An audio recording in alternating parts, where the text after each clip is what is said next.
ఈ నెల 25వ తారీఖు నాడు మరి మీ అందరికీ తెలుసు ఈ రాష్ట్ర రాజకీయాల్లో ఒక కొత్త వెలుగుగా కొత్త శక్తిగా మరి తెలంగాణ జాగృతి ఇన్ని రోజులు సంస్థగా ఉన్నటువంటి మేము ఒక పొలిటికల్ పార్టీగా మారి ప్రజల ముందుకు రాబోతూ ఉన్నాం. మరి ఈ సందర్భంలో మేము అందరినీ కూడా అప్పీల్ చేస్తూ ఉన్నాం. 25వ తారీఖు నాడు జరిగేటటువంటి సమావేశానికి మేము మేడ్చల్ జిల్లా మునీరాబాద్లో ఔటర్ రింగ్ రోడ్ ఎగ్జిట్ 6 దగ్గర ఈ సమావేశం పెడతా ఉన్నాం. కాబట్టి మరి అందరినీ కూడా తెలంగాణ ప్రజలందరినీ కూడా మరొకసారి ఆహ్వానిస్తూ ఉన్నాం, తరలి రావాల్సిందిగా కోరుతున్నాం.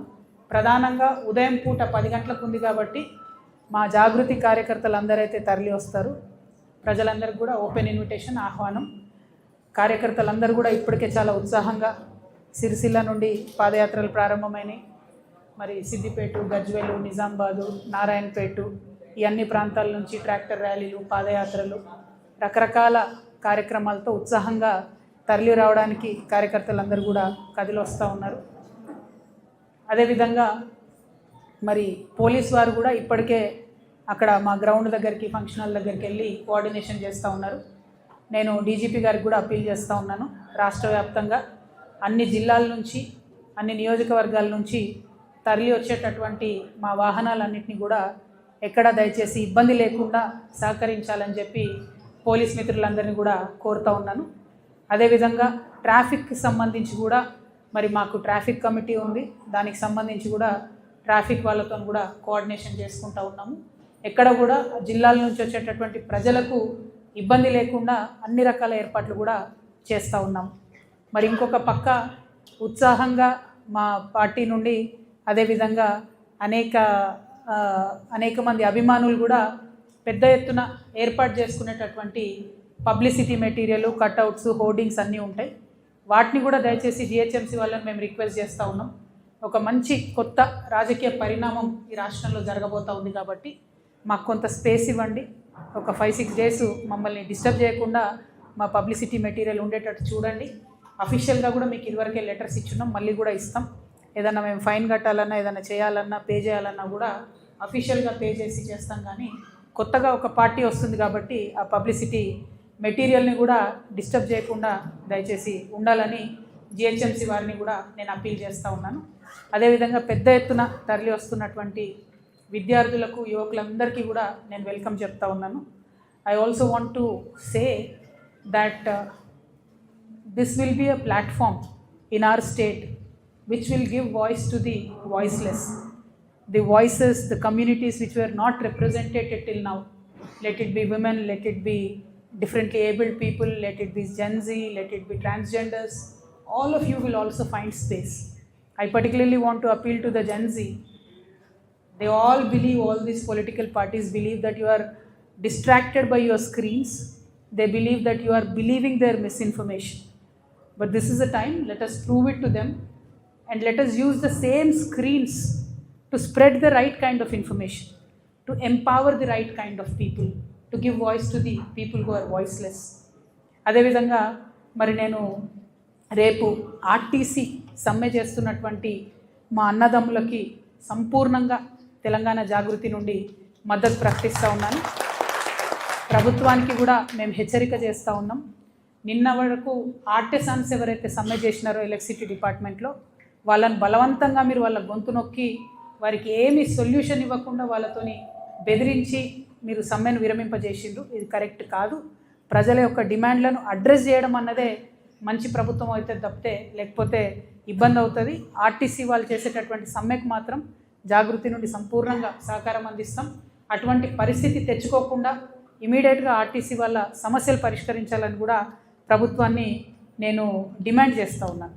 ఎట్ ద సేమ్ టైం మరి వాళ్ళ రాష్ట్రంలో ఒక పక్క ఆర్టీసీ సమ్మె, ఇంకొక పక్క నీటి ఎద్దడి, ఇంకొక పక్క పవర్ కట్స్, ఇంకొక పక్క ఫీ రియంబర్స్మెంట్ రాక ఆల్మోస్ట్ మొత్తం అకాడమిక్ ఇయర్ అయిపోయిన తర్వాత కూడా ఇబ్బంది పడుతున్నటువంటి ప్రజలు, ఇంకొక పక్క మక్కలు వచ్చినాయి, అవి కొనేటోడు దిక్కులేడు, కొనుగోలు కేంద్రాలు ఎక్కడ ఓపెన్ చేస్తలేరు, ఆడపిల్లలకి ఇస్తా అన్న 2,500 రూపాయలు ఇంతవరకు దిక్కులేదు. అనేక రకమైనటువంటి ఇబ్బందులలో ప్రజలు ఉంటే నిన్న ప్రభుత్వం ఒక పెద్ద సభ పెట్టింది, ప్రధాన ప్రతిపక్షమైన బీఆర్ఎస్ పార్టీ ఇంకొక సభ పెట్టింది. ఏం చేసిరు వీళ్ళిద్దరు సభలు పెట్టి అంటే, బీఆర్ఎస్ పార్టీ ఏమో ఉట్టి కథలు చెప్పింది, కాంగ్రెస్ పార్టీ ఏమో పిట్ట కథలు చెప్పింది. ప్రజల వ్యతలు ప్రజల కష్టాలు మాత్రం ఎవరు చెప్పలేదు.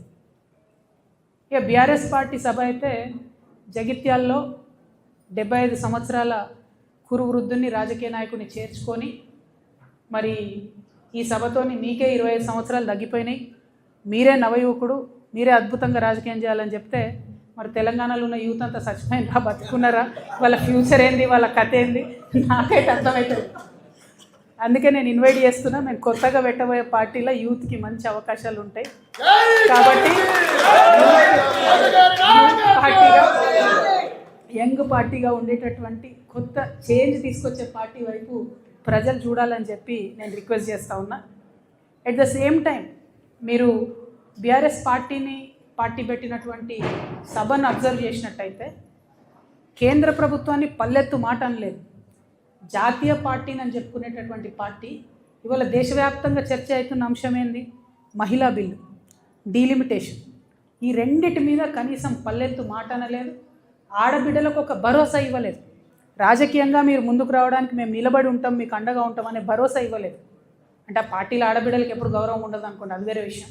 కానీ చూస్తే మందేమనుకుంటారు అనడానికన్నా కనీసం మరి మహిళా బిల్లు పోయింది, మేము జాతీయ పార్టీ, దాని మీద మాకు విధానం ఉంటుంది, దీని మీద మేము పోరాటం చేస్తామన్న మాట కూడా బీఆర్ఎస్ పార్టీ మాట్లాడకపోవడం అన్నది నిజంగా శోచనీయం.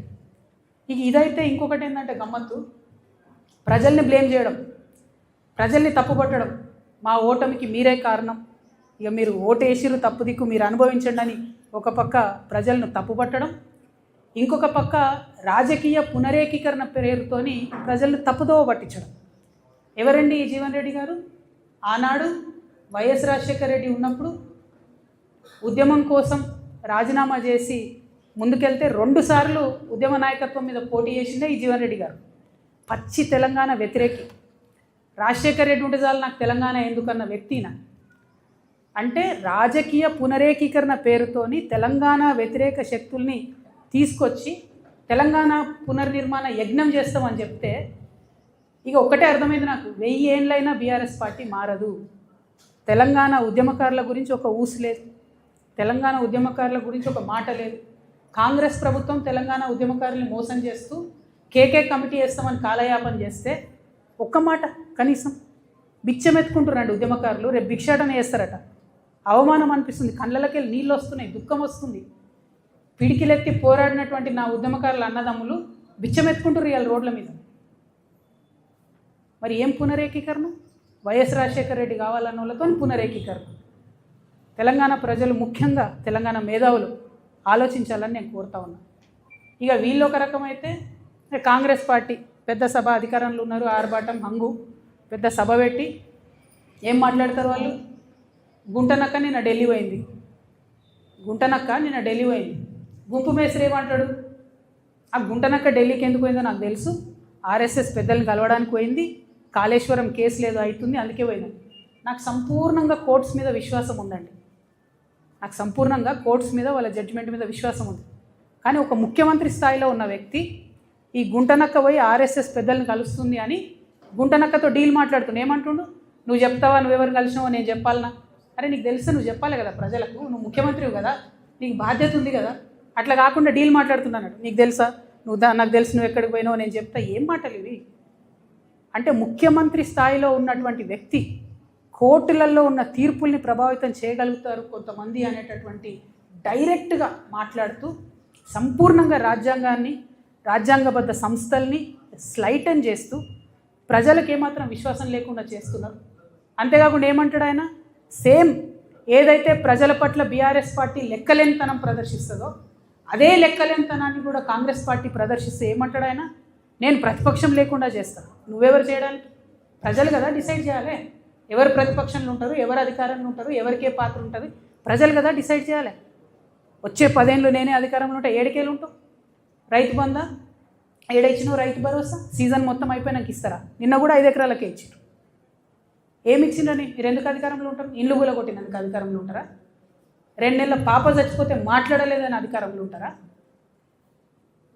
దేనికోసం అధికారంలో ఉంటారు? ఒక ఉద్యోగం ఇచ్చిరాని అధికారంలో ఉంటారా? జాబ్ క్యాలెండర్ ఇచ్చిరాని అధికారంలో ఉంటారా? దేనికోసం ఉంటారు అధికారంలో? ఎట్లా లేకుండా చేస్తారు ప్రతిపక్షాన్ని? ఏ లెక్కలేనితనం బీఆర్ఎస్ పార్టీ ప్రజల పట్ల ఇప్పటికీ ప్రదర్శిస్తున్నదో, ప్రజలే తప్పు చేసిరంటే ఆత్మవిమర్శ చేసుకుంటలేదు బీఆర్ఎస్ పార్టీ.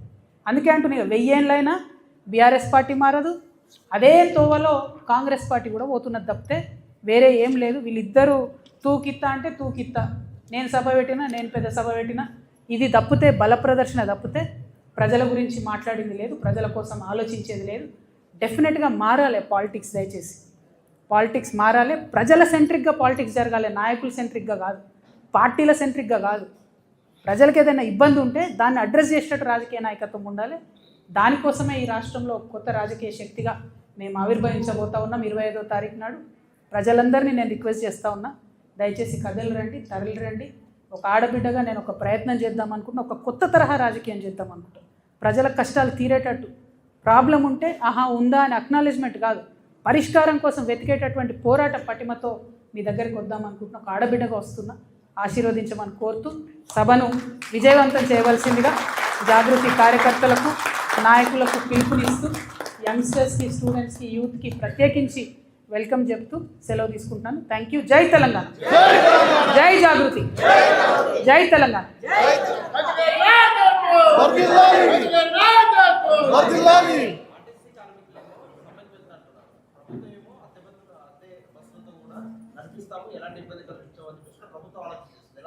ఎగ్జాక్ట్లీ, లెక్కలేనితనం అండి. కార్మికులు అంటే లెక్కలేనితనం. ఇవాళ జరుగుతున్నది ఏంటిది? ఆర్టీసీలో మొత్తంగా ప్రైవేట్ ఎలక్ట్రిక్ బస్సులను కొనుక్కొచ్చి, అవి కూడా కొంటలేరు, కిరాయికి తెస్తారు. కిరాయికి తీసుకొచ్చి దాంట్లో ఆర్టీసీ డ్రైవర్స్ కాకుండా ప్రైవేట్ డ్రైవర్స్ని పెట్టడం, అంటే ఆర్టీసీ వర్క్ ఫోర్స్ని అంతా కూడా తగ్గించేసి ప్రభుత్వ ఆర్టీసీ ఉద్యోగులు లేకుండా చేసి మొత్తంగా ఆర్టీసీని ప్రైవేట్ పరం చేసేటటువంటి ప్రయత్నం చేస్తున్నారు. దాంట్లో అవినీతి దాగి ఉంది, ఉన్నటువంటి ఉద్యోగాలను తీసేసేటటువంటి కుట్ర దాగి ఉన్నది. అన్నిటికన్నా ప్రాబ్లం ఏమవుతుందంటే గవర్నమెంట్ ఆర్టీసీ డ్రైవర్లు వెల్ ట్రైన్డ్ ఉంటారు, భద్రంగా బస్సు నడపగలుగుతారు. కానీ వచ్చేటటువంటి ప్రైవేట్ డ్రైవరు ట్రైనింగ్ ఉందా లేదా కూడా కనీసం ఈ ప్రభుత్వాలు చూస్తలేవు. కేవలం వచ్చేటటువంటి ప్రైవేట్ సంస్థలకు లబ్ధి చేకూర్చడం, వాళ్లకు అదనంగా బెనిఫిట్ ఎట్లా చేయాలి, దాంట్లో వీళ్ళ కమిషన్ ఎట్లా రావాలనే ఆలోచన తప్పితే ఇంకొకటి లేదు. రాష్ట్ర వ్యాప్తంగా కూడా చాలా డిపోలలో ఓన్లీ ఎలక్ట్రిక్ బస్సులను పెట్టుకుంటా ఉన్నారు. ఆ ఎలక్ట్రిక్ బస్సులలో కూడా ఆర్టీసీ డ్రైవర్లు ఉండాలి, గవర్నమెంట్ డ్రైవర్లు ఉండాలని చెప్పి మేము డిమాండ్ చేస్తున్నాం. ఏదైతే ఆర్టీసీని విలీనం చేస్తామని చెప్పి మాట ఇచ్చి కాంగ్రెస్ పార్టీ అధికారంలోకి వచ్చిందో దాని ఊసు లేకుండా ఇవాళ కార్మికులంతా కూడా మరి ప్రశ్నిస్తుంటే కర్కశంగా అణచివేసే ప్రయత్నం చేస్తున్నారు. కాబట్టి ఆర్టీసీ కార్మికులకు మేము భరోసా ఇస్తూ ఉన్నాం, ఖచ్చితంగా మీ వెంట మేము ఉంటాం, గట్టిగా ఫైట్ చేద్దాం, మన హక్కుల్ని సాధించుకుందాం. Thank you. జై తెలంగాణ.